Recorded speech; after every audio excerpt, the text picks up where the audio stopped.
Hello everyone, welcome back to my channel. Finally, Stipendium Hungericum স্কলারশিপে এই বছরের জন্য nominated ক্যান্ডিডেটদের list কিন্তু আপডেট দেওয়া হয়েছে। গত 2রা মার্চ বাংলাদেশ মিনিস্ট্রি অফ এডুকেশনের ওয়েবসাইটে পিডিএফ আকারে নমিনেটেড ক্যান্ডিডেটদের একটা লিস্ট দেওয়া হয়েছে। তো এই লিস্টে যাদের নাম এসেছে বা যারা নমিনেটেড হয়েছেন তাদেরকে অগ্রিম শুভেচ্ছা জানাচ্ছি, আর যাদের নাম আসেনি তাদের হতাশ হওয়ার কিছু নেই। হয়তো এর থেকে বেটার কিছু তাদের জন্য অপেক্ষা করছে। সামনে আরো অনেক স্কলারশিপের রেজাল্ট অ্যানাউন্স হবে, হয়তো তাদের জন্য এর থেকে ভালো কিছু স্কলারশিপ অপেক্ষা করছে, বা এবছর না হলেও আগামী বছরে তারা এই স্টাইপেন্ডিয়াম হাঙ্গেরিকাম স্কলারশিপে সিলেক্ট হবে। তো আমি স্টাইপেন্ডিয়াম হাঙ্গেরিকাম স্কলারশিপের ডিটেলস নিয়ে আগের ভিডিওতে বলেছিলাম যে এই স্কলারশিপের সিলেকশনটা 3টা ধাপে হয়ে থাকে, যার প্রথম ধাপটা হচ্ছে এই বাংলাদেশ মিনিস্ট্রি অফ এডুকেশন কর্তৃক নমিনেটেড হওয়া। তো যারা নমিনেটেড হয়েছে তারা অলরেডি প্রথম ধাপটা ক্লিয়ার করে ফেলেছেন, তবে ফাইনালি নমিনেশনটা পাওয়া বা ফাইনালি এই স্কলারশিপের জন্য সিলেক্ট হওয়ার জন্য আপনাদেরকে আরো 2টা ধাপ অতিক্রম করতে হবে। তার মধ্যে সেকেন্ড ধাপটা হচ্ছে ইউনিভার্সিটি অথরিটির থেকে ইন্টারভিউ ফেস করে সেটাতে উত্তীর্ণ হওয়া, আর থার্ড যে ধাপটা আছে সেটা স্কলারশিপ অথরিটির থেকে আপনাদের রেজাল্ট এবং এই ইন্টারভিউ যে রেজাল্টটা হবে এই 2টা মার্কস একসাথে ক্যালকুলেট করে ফাইনালি একটা লিস্ট দেয়া হবে সিলেক্টেড ক্যান্ডিডেটদের। আজকের ভিডিওটা যারা মূলত এই মিনিস্ট্রি নমিনেশনে নমিনেটেড হয়েছেন সেই সমস্ত ক্যান্ডিডেটদের জন্য। আজকের ভিডিওটাতে আমি কথা বলবো এই যে দ্বিতীয় ধাপে ইউনিভার্সিটি থেকে যে ইন্টারভিউ হোক বা এন্ট্রান্স এক্সাম যেটাই বলি না কেন, এটা যে নেওয়া হবে সেটাতে কিভাবে প্রিপারেশন নেবেন সেই ব্যাপারে, এবং সেই সাথে অনেকে আমাকে রিকোয়েস্ট করেছেন যে অ্যাপ্লিকেশন পোর্টাল বা ড্রিম অ্যাপ্লাই পোর্টালে একটা ডকুমেন্ট কিন্তু আপনারা অ্যাপ্লিকেশনের সময় অনেকেই সাবমিট করেননি, সেটা হচ্ছে জেনারেল মেডিকেল সার্টিফিকেট। তো ওখানে উল্লেখ ছিল যে বাংলাদেশ মিনিস্ট্রি অফ এডুকেশন থেকে নমিনেটেড ক্যান্ডিডেটদের শুধুমাত্র এই ডকুমেন্টটা আপলোড করতে হবে, এবং তাদের আপলোডের জন্য একটা নির্দিষ্ট ডেট দেওয়া আছে, সম্ভবত এপ্রিলের মাঝামাঝি একটা ডেট আছে ডেডলাইনের। তো এই তারিখের মধ্যে আপনাদেরকে এই জেনারেল মেডিকেল সার্টিফিকেটটা আপলোড করতে হবে। তো এই ডকুমেন্টটা আপনারা কিভাবে সাবমিট করবেন না করবেন সেটা নিয়ে অনেকে কনফিউশন আছেন।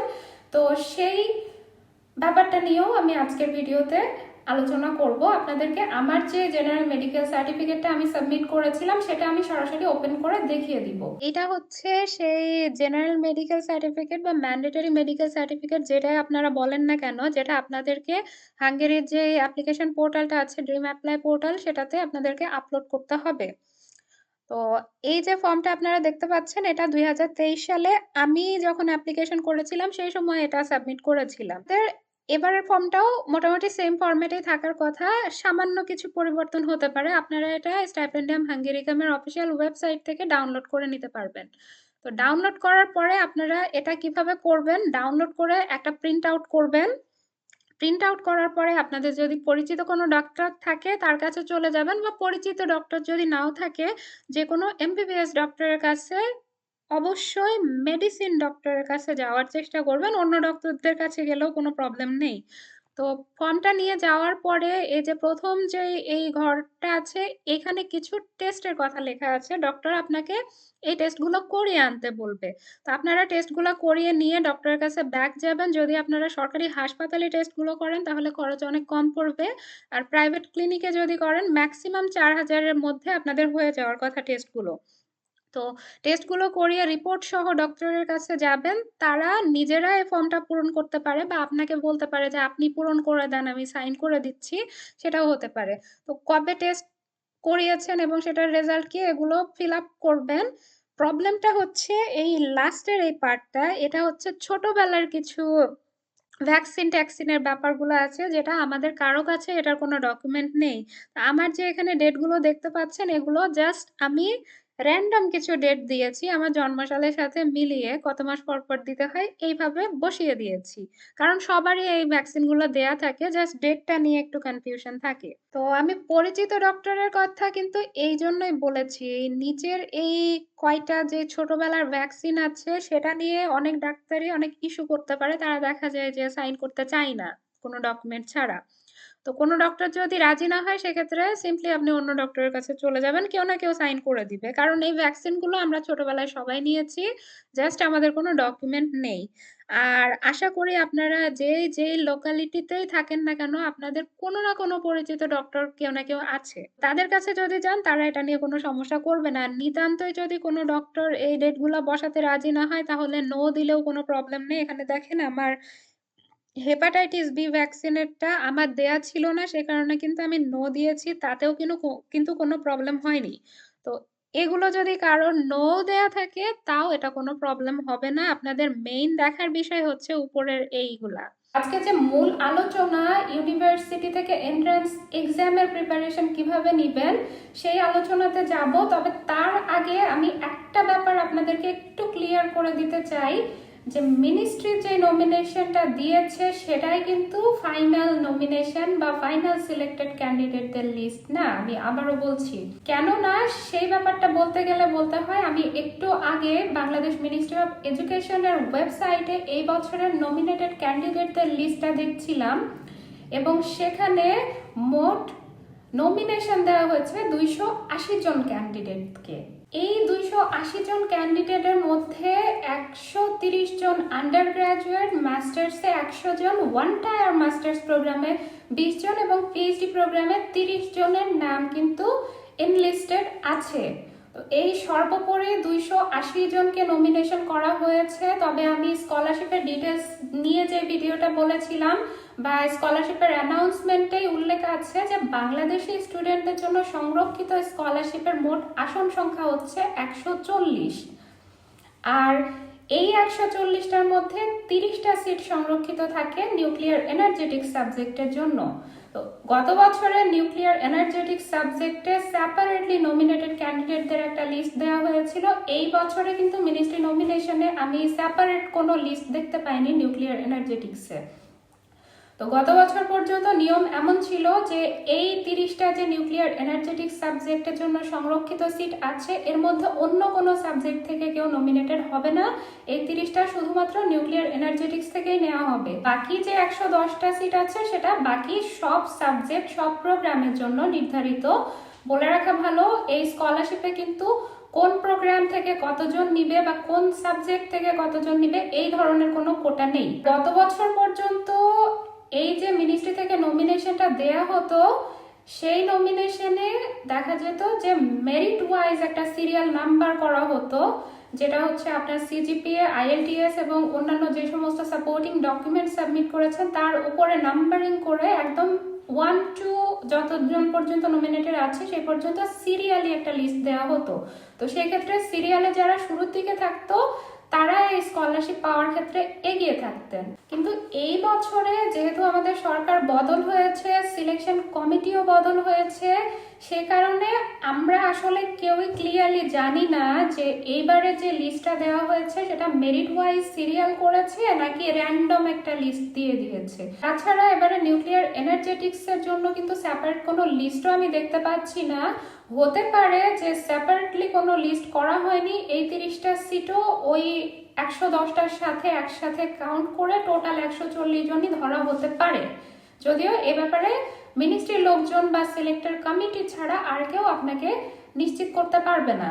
তো যদি আমি ধরেও নেই যে এই 30টা সিট সহ টোটাল 140 জনকে সিলেক্ট করা হবে, তবুও কিন্তু টোটাল যে নমিনেটেড ক্যান্ডিডেট 280 জন, তার মানে বুঝতে পারছেন যে 50% স্টুডেন্টই কিন্তু বাদ পড়ে যাবে। 280 জনের মধ্যে 140 জন টিকবে এবং বাকি 140 জন কিন্তু বাদ পড়ে যাবে। আর যদি টোটাল সিট ক্যাপাসিটি জেনারেলের জন্য 110ই হয় এবং নিউক্লিয়ার এনার্জেটিক্সের যদি 30 জন অ্যাপ্লাই না করে সেক্ষেত্রে অর্ধেকেরও বেশি স্টুডেন্ট কিন্তু বাদ পড়ে যাবে। এই যে 280 জন স্টুডেন্টের মধ্য থেকে 140 জন বা 110 জন স্টুডেন্টকে যে ফাইনালি সিলেক্ট করা হবে এটা কোন বেসিসে করা হবে? এটা মেইনলি করা হবে আপনার এই যে এন্ট্রান্স এক্সাম নিবে ইউনিভার্সিটি থেকে সেই রেজাল্টের উপর বেসিস করে। হ্যাঁ, আপনার ডকুমেন্ট, সিজিপিএ, আইএলটিএস বা ইংলিশ প্রফিসিয়েন্সি এটাও একটা ভূমিকা রাখবে, কিন্তু সেটা রাখবে হচ্ছে থার্ড সিলেকশন কমিটির কাছে তথা স্কলারশিপ অথরিটির কাছে। আর স্কলারশিপ অথরিটি তাদের প্রোফাইলই কনসিডার করবে যারা এই দ্বিতীয় ধাপে উত্তীর্ণ হবে, মানে এন্ট্রান্স এক্সামিনেশনে ইউনিভার্সিটি থেকে অ্যাকসেপ্টেন্স লেটার পাবে, সেটা কন্ডিশনালি হোক বা আনকন্ডিশনালি হোক। যারা রিজেকশন ইমেল পাবে ইউনিভার্সিটি থেকে, মানে এন্ট্রান্স এক্সামে যারা পাশ করতে পারবে না, তারা আগে থেকেই বাদ। আর যারা এন্ট্রান্স এক্সামে সিলেক্ট হয়ে যাবে তাদের ক্ষেত্রে এই স্কলারশিপ অথরিটি তাদের এন্ট্রান্স এক্সামের রেজাল্ট এবং তাদের যে প্রোফাইল ডকুমেন্ট যেগুলো সাবমিট করেছেন সেগুলো নিয়ে একটা নাম্বারিং করে টোটাল যেই 110 জন বা 140 জনের যে লিস্টটা দিবে সেটা ফাইনালি অ্যানাউন্স করবে। তো বুঝতেই পারছেন যে এই এন্ট্রান্স এক্সামের গুরুত্বটা এখন সব থেকে বেশি।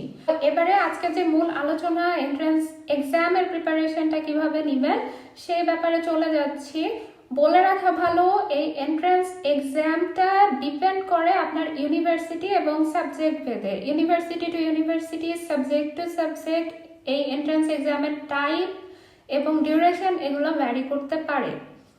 তো মূলত এন্ট্রান্স এক্সাম দুই ধরনের হয়ে থাকে, একটা হচ্ছে রিটেন টাইপ এক্সাম আর একটা হচ্ছে ইন্টারভিউ বা সোজা বাংলায় আমরা যাকে ভাইবা বলে থাকি। তো রিটেন টাইপ এক্সামটা নর্মালি নেওয়া হয়ে থাকে আন্ডার গ্রাজুয়েট ক্যান্ডিডেটদের ক্ষেত্রে, বিশেষ করে যারা বিএমই বা কর্ভিনাস ইউনিভার্সিটিতে অ্যাপ্লাই করেছেন তাদের ক্ষেত্রে এই এন্ট্রান্স এক্সামটা নর্মালি রিটেন টাইপ এক্সাম হয়ে থাকে। আর রিটেন টাইপ এক্সামের সিলেবাস বলতে আপনাদের ব্যাকগ্রাউন্ড, যেই সাবজেক্টে আপনারা পড়াশোনা করেছেন এবং যেই সাবজেক্টে আপনারা অ্যাপ্লাই করছেন এর সাথে রিলেটেড থিওরিটিক্যাল টাইপের প্রশ্ন হয়ে থাকে। আর বেশিরভাগ ইউনিভার্সিটিতেই দেখা যায় যে ইউনিভার্সিটি ওয়েবসাইটে প্রিভিয়াস ইয়ারগুলোর এন্ট্রান্স এক্সামের কিছু কোয়েশ্চেন এবং আনসার সহ আপলোড করা থাকে। আপনারা ইউনিভার্সিটি ওয়েবসাইট ঘেটে কিন্তু এগুলো বের করে নিতে পারবেন। আমি চলে যাব আজকে যে দ্বিতীয় প্রকারের এন্ট্রান্স এক্সাম আছে, ইন্টারভিউ বা ভাইবা টাইপ এন্ট্রান্স এক্সাম, যেটা সব থেকে বহুল প্রচলিত টাইপের এন্ট্রান্স এক্সাম। শুধুমাত্র স্টাইপেন্ডিয়াম হাঙ্গেরিকামেই না, অন্যান্য অনেক স্কলারশিপ ইভেন সেলফ ফাইন্যান্স প্রোগ্রামের ক্ষেত্রেও এই ইন্টারভিউ টাইপের এক্সামটাই বহুল প্রচলিত সারা বিশ্বে। এন্ট্রান্স যে এক্সামটার টাইপটা আছে এটা প্রোগ্রাম ভেদে ডিফারেন্ট হতে পারে, ইউনিভার্সিটি সাবজেক্ট ভেদেও ডিফারেন্ট হতে পারে। পিএইচডি এবং মাস্টার্স প্রোগ্রামের ক্ষেত্রে এই ইন্টারভিউয়ের কিছুটা পার্থক্য আছে। প্রথমত ডিউরেশনে একটু পার্থক্য আছে। মাস্টার্স ক্যান্ডিডেটদের ক্ষেত্রে এই টোটাল ডিউরেশনটা 10 থেকে 20 মিনিটের মতো হয়ে থাকে এবং পিএইচডির ক্ষেত্রে 20 থেকে 40 মিনিট পর্যন্ত হতে পারে। এর বাইরে এক্সামের যে প্যানেলটা থাকে, এক্সামিনার প্যানেল তথা ইন্টারভিউয়ার, এটাতেও একটু ডিফারেন্স আছে। মাস্টার্স ইন্টারভিউয়ার ক্ষেত্রে ইন্টারভিউয়ার হয়ে থাকেন মাত্র একজন। তিনি আপনি যেই সাবজেক্টে অ্যাপ্লাই করেছেন সেই ডিপার্টমেন্টের হেড বা ডিন টাইপের কেউ হয়ে থাকেন। আর পিএইচডি ক্যান্ডিডেটদের ইন্টারভিউয়ের ক্ষেত্রে এটা একটা ইন্টারভিউয়ার প্যানেল থাকেন এবং এই প্যানেলের সদস্য সংখ্যা সাধারণত 3 জন থাকেন। 3 জনের মধ্যে একজন থাকবেন আপনার সুপারভাইজার এবং বাকি 2 জন থাকেন ডিপার্টমেন্ট হেড বা অন্য আরেকজন কলিগ থাকেন ডিপার্টমেন্টের। এর বাইরে যে কন্টেন্ট আছে তথা এক্সামে কি ধরনের প্রশ্ন হয়ে থাকে সেটাতেও ডিফারেন্স আছে মাস্টার্স এবং পিএইচডি ক্যান্ডিডেটদের ক্ষেত্রে। পিএইচডি ক্যান্ডিডেটদের ইন্টারভিউটা মূলত হয়ে থাকে আপনি যে রিসার্চ প্রপোজালটা করেছেন সেটা এবং আপনার যে মোটিভেশন লেটারটা আপলোড করেছেন এই রিলেটেড কিছু প্রশ্ন। এর বাইরে আর কোনো থিওরিটিক্যাল প্রশ্ন করা হয় না। প্রবলেমটা হচ্ছে মাস্টার্স ক্যান্ডিডেটদের জন্য এবং যে সমস্ত ব্যাচেলর প্রোগ্রামের এন্ট্রান্স এক্সামটা ইন্টারভিউ টাইপের হয়ে থাকে তাদের ক্ষেত্রে এই ইন্টারভিউ কোয়েশ্চেনটা 2 টাইপের হয়ে থাকে। একটা হচ্ছে জেনারেল টাইপ আর একটা হচ্ছে থিওরিটিক্যাল টাইপ। এই জেনারেল টাইপটা বলতে গেলে আপনাদের মোটিভেশনাল যে লেটারটা দিয়েছেন সেটা রিলেটেড এবং আপনার সিভির সাথে রিলেটেড প্রশ্ন হয়ে থাকে। সেকেন্ড যে টাইপটা সেটা হচ্ছে থিওরিটিক্যাল কোয়েশ্চেন পার্ট। এটাই সব থেকে প্রবলেমেটিক পার্ট। এটা আনইউজুয়ালি হাঙ্গেরিয়ান ইউনিভার্সিটির যে কমন সিনারিও সেটা হচ্ছে তারা মাস্টার্স এবং ব্যাচেলর প্রোগ্রামের ক্যান্ডিডেটদের ক্ষেত্রে থিওরিটিক্যাল কোয়েশ্চেনটা বেশি করে থাকে। কিছু কিছু ইউনিভার্সিটি আপনাকে ইমেলে সিলেবাস পর্যন্ত অ্যাটাচ করে দিবে। আমি প্রথম যে 2বার ইন্টারভিউ দিয়েছিলাম মাস্টার্স প্রোগ্রামে এলটেতে, লরেন ইউনিভার্সিটিতে, তারা ইমেলের সাথে হিউজ একটা সিলেবাস অ্যাটাচ করে দিয়েছিল যে কোন কোন কনসেপ্ট থেকে প্রশ্ন করতে পারে। সব ইউনিভার্সিটি কিন্তু এরকম সিলেবাস প্রোভাইড করবে না, কিছু কিছু ইউনিভার্সিটি থেকে প্রোভাইড করবে, বাকিগুলো আপনাকে নিজেকে প্রিপেয়ার থাকতে হবে। স্বাভাবিকভাবে আপনারা যে সাবজেক্টে অ্যাপ্লাই করেছেন এবং আপনার এডুকেশনাল ব্যাকগ্রাউন্ড যেটা আছে এর সাথে রিলেটেড বেসিক ইনফরমেশনগুলো আপনাদেরকে জানা থাকতে হবে। তো এই থিওরিটিক্যাল পার্ট নিয়ে আমি আর খুব বেশি আলোচনা করব না। এবারে আমি জেনারেল বা মোটিভেশন টাইপের যে কোয়েশ্চেনগুলো হয়ে থাকে এই ব্যাপারটাতে চলে যাব। তো আমার লিস্টেড কিছু কোয়েশ্চেন আছে, সেই কোয়েশ্চেনগুলো আপনারা কিভাবে আনসার করবেন সেটা নিয়ে আজকে আলোচনা করব। আর বলে রাখা ভালো, এই কোয়েশ্চেনগুলো শুধুমাত্র আপনারা স্টাইপেন্ডিয়াম হাঙ্গেরিকামে না, বিশ্বের যেই প্রান্তে যেই প্রোগ্রামে আপনারা অ্যাপ্লাই করেন, ইভেন চাকরির ক্ষেত্রেও যদি অ্যাপ্লাই করেন তবুও আপনাদেরকে এই কোয়েশ্চেনগুলোর আনসার জানা থাকতে হবে। ইন্টারভিউ যদি কোয়েশ্চেন নাও করে তারপরেও আপনাদের এগুলো জানা থাকা খুবই জরুরি। এই লিস্টেড কোয়েশ্চেনের মধ্যে প্রথম যে কোয়েশ্চেনটা কম বেশি সবাইকে করা হয় সেটা হচ্ছে ইন্ট্রোডিউস ইয়োরসেলফ। আপনি নিজেকে কিভাবে ইন্ট্রোডিউস করবেন সেটা হচ্ছে বড় কথা। সবাই নিজেকে ইন্ট্রোডিউস করে, কিন্তু আপনি কিভাবে নিজেকে ইউনিকলি রিপ্রেজেন্ট করছেন সেটাই এখানে দেখার বিষয়। স্বাভাবিকভাবেই আপনি আপনার নাম এবং এডুকেশনাল ব্যাকগ্রাউন্ড, ওয়ার্ক এক্সপেরিয়েন্স যদি থেকে থাকে সেগুলো দিবেন। আর অবশ্যই আরেকটা জিনিস বলবেন আপনি কোথা থেকে বিলং করেন, মানে আপনার বাড়িটা কোথায়। ফর এক্সাম্পল আমি কুষ্টিয়া থেকে আছি, তো আমি অবশ্যই বলবো my name is Sanjida Afrin, I am from the district Kushtia. But the problem হচ্ছে এই কুষ্টিয়া কোথায় সেটা কিন্তু ইন্টারভিউয়াররা কেউই জানে না, তো আপনাকে একটু স্পেসিফাই করতে হবে।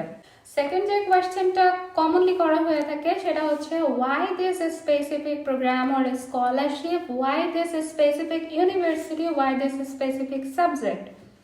তো আপনি কেন এই এরিয়া বা এই ইউনিভার্সিটি বা এই সাবজেক্টে অ্যাপ্লাই করছেন, কি উদ্দেশ্য আপনার, স্বাভাবিকভাবে আপনারা মোটিভেশন লেটারে এই জিনিসগুলো উল্লেখ করেছেন। তো তো এই কোয়েশ্চেনটা করতেই পারেন। থার্ড যে কোয়েশ্চেনটা করে থাকে সেটা হচ্ছে how can you relate your previous study area with this prospective area of study. মানে আপনার প্রিভিয়াসলি যে সাবজেক্টে পড়াশোনা করেছেন সেটার সাথে আপনি যেটাতে অ্যাপ্লাই করছেন সেটা কিভাবে রিলেটেড।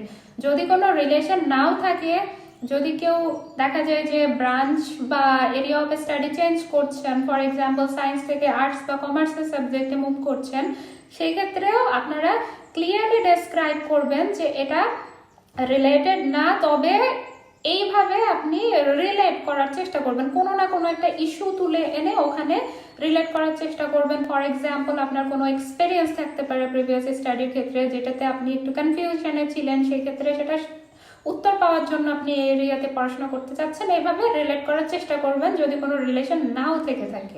নেক্সট যে কোয়েশ্চেনটা করা হয়ে থাকে সেটা হচ্ছে আপনার ভবিষ্যৎ পরিকল্পনাটা কি।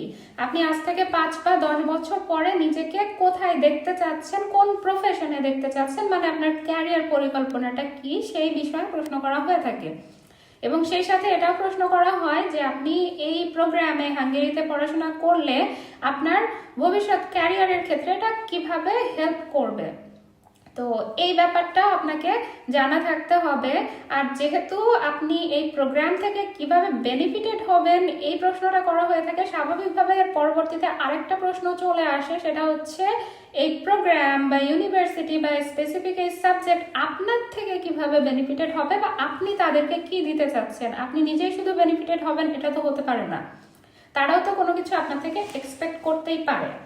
তো এই প্রশ্নটা বেশ কয়েকভাবে করা হয়ে থাকে। যেমন প্রথমত করা হয়ে থাকে এভাবে যে হোয়াট ইজ ইউর স্ট্রেংথ, বা এভাবেও হয়ে থাকে যে why do you consider yourself as an eligible candidate for this scholarship, বা সরাসরি এটা বলতে পারে যে what can you do for us, how can we be benefited from you, এ ধরনের প্রশ্ন করতে পারে। তো এইটা খুব ভালোভাবে ফোকাস করবেন, কারণ সবার প্রোফাইলই অলমোস্ট সেম, সবাই অ্যাপ্লাই করছে, কিন্তু তারা আপনার থেকে কিছু এক্সপেক্ট করে। তো আপনি তাদেরকে যদি কিছু দিতে না পারেন সেক্ষেত্রে তারা আপনাকে কেন সিলেক্ট করবে। তো কমনলি একটা ছোট্ট ট্রিক আছে আপনি কিভাবে বেনিফিটেড করতে পারবেন আপনার সাবজেক্ট বা এরিয়া হিসেবে, তো আপনারা তাদের সাথে শেয়ার করবেনই, সেই সাথে কমন একটা ব্যাপার আপনারা তাদের সাথে শেয়ার করতে পারেন যে আপনি এই দিকটাতে তাদেরকে বেনিফিটেড করতে পারেন। সেটা হচ্ছে যেহেতু আমাদের ব্যাকগ্রাউন্ড আলাদা, আমরা ডিফারেন্ট একটা পার্ট অফ দ্য ওয়ার্ল্ড থেকে বিলং করি, সো আমাদের কালচার ট্রেডিশন এই জিনিসটা কিন্তু হাঙ্গেরির culture tradition even education system থেকে আলাদা। তো আপনারা এই জিনিসটাতে ফোকাস করতে পারেন যে কালচারাল ভ্যারিয়েশন বা ট্রেডিশনাল অ্যাসপেক্ট থেকে আপনারা ইন্টার এক্সচেঞ্জ করতে পারেন, যে তাদের ট্রেডিশন তাদের কালচার আপনি অ্যাডাপ্ট করবেন এবং সেই সাথে আপনার কালচার এবং ট্রেডিশনের ভালো দিকগুলো তাদের সাথে শেয়ার করবেন। এডুকেশন সিস্টেমের ভ্যারিয়েশনটা তাদের সাথে শেয়ার করবেন বা তুলে ধরবেন, নলেজ এবং যে এক্সপেরিয়েন্স আছে সেটা শেয়ার করবেন। তো এটা একটা ভালো পয়েন্ট, এভাবে আপনারা তাদেরকে শেয়ার করতে পারেন যে এই ক্ষেত্রে তারা আপনার থেকে এভাবে বেনিফিটেড হতে পারে। লাস্টলি আরেকটা প্রশ্ন করা হয়ে থাকে, হোয়াট ইজ ইউর উইকনেস? যেহেতু আগের প্রশ্নে আপনার স্ট্রেংথ দেখানো হয়েছে, এই ক্ষেত্রে আপনার উইকনেসটা কি সেইটাও আপনাকে প্রশ্ন করতে পারে। তার বাইরে আরেকটা প্রশ্ন করা হয়ে থাকে, হাঙ্গেরিতে যাওয়ার ক্ষেত্রে বা সেখানে পড়াশোনার ক্ষেত্রে কোন কোন চ্যালেঞ্জের মুখোমুখি আপনারা হতে পারেন এবং সেটাকে কাউন্টার কার্স করার ক্ষেত্রে মানে সেটা থেকে কোপ আপ করার জন্য আপনাদের রিমেডিটাই বা কি, আপনারা প্ল্যানিংটা কিভাবে করেছেন। তো স্বাভাবিকভাবেই এখানে আপনার এনভায়রনমেন্টাল একটা চ্যালেঞ্জ চলে আসে, ল্যাঙ্গুয়েজ ব্যারিয়ারের একটা ব্যাপার আছে, এডুকেশন প্যাটার্নের ডিফারেন্স আছে, বাংলাদেশের এডুকেশন সিস্টেম আলাদা, হাঙ্গেরিটা আলাদা।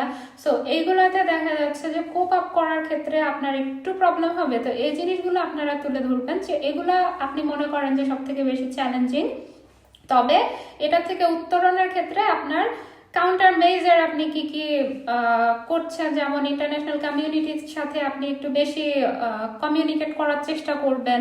তো এই হচ্ছে আমি যে প্রশ্নগুলো লিস্টেড করেছিলাম সেই সম্পর্কে বিস্তারিত আলোচনা। এর বাইরে আমি আপনাদের সাথে কিছু ছোট্ট টিপস শেয়ার করতে চাই। প্রথম যে টিপসটা সেটা শুধুমাত্র হাঙ্গেরি না, আপনি বিশ্বের যেই প্রান্তে অ্যাপ্লাই করেন, যেই ইউনিভার্সিটিতে অ্যাপ্লাই করেন, সেই কান্ট্রি এবং স্পেসিফিক সেই ইউনিভার্সিটি সম্পর্কে টুকটাক কিছু ধারণা রাখবেন। আর থিওরিটিক্যাল কোয়েশ্চেনের ক্ষেত্রে আপনাদের একটু টিপস হচ্ছে র্যান্ডম মানে ডাইনে বাইয়ে উত্তর দেওয়ার চেষ্টা করবেন না। আপনারা যাই উত্তর দেন না কেন টু দ্য পয়েন্ট আনসার দেওয়ার চেষ্টা করবেন। যদি কোনো প্রশ্নের উত্তর সঠিকভাবে না জানা থাকে বা আপনি যদি নাও জানেন আই ডোন্ট নো এই ধরনের প্রশ্নের উত্তর না দেওয়াই ভালো।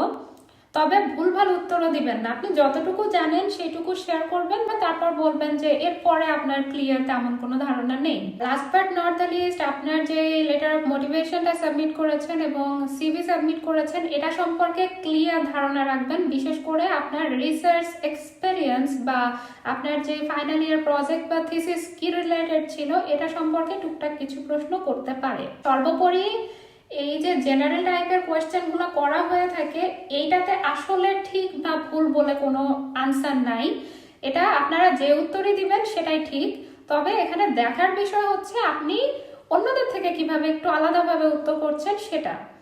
তো এই প্রশ্নগুলো নর্মালি করা হয়ে থাকে স্টুডেন্টদের কনফিডেন্স লেভেল, কমিউনিকেশন স্কিল এবং অ্যাটিটিউড, কিভাবে আপনারা ডিফিকাল্ট সিচুয়েশনে মানে কুল মাইন্ডে থাকছেন এবং নার্ভাসনেস থেকে কোপ আপ করছেন, এই জিনিসগুলো অবজার্ভ করার জন্য নর্মালি এই কোয়েশ্চেনগুলো করা হয়ে থাকে। আর সর্বোপরি আর একটা ব্যাপার হলো আপনারা জেনারেল টাইপের কোয়েশ্চেনগুলোর আনসার করার ক্ষেত্রে অবশ্যই এআই এর হেল্প নিতে পারেন, চ্যাট জিপিটির হেল্প নিতে পারেন, তবে শুধুমাত্র বোঝার ক্ষেত্রে।